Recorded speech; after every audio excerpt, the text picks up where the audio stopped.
看着這棵樹，悠然自得於風中自詩。來看着這棵樹，茫然若失於風中自知。再看着這棵樹，終極問題通通糾結於此。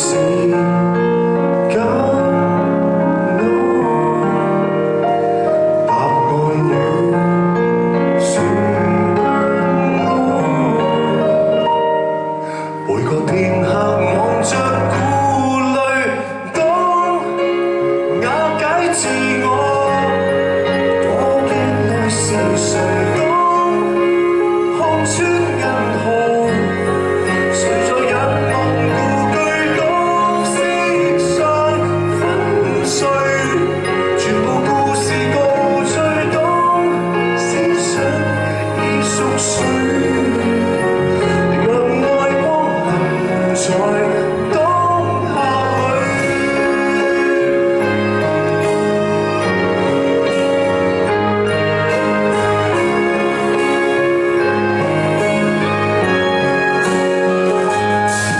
聆聽着這棵樹，情緒停頓於心中的事，去編造這棵樹，時間停頓於心中導致，誰創造這棵樹？生命範圍早早自遇到。誰當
看穿銀河？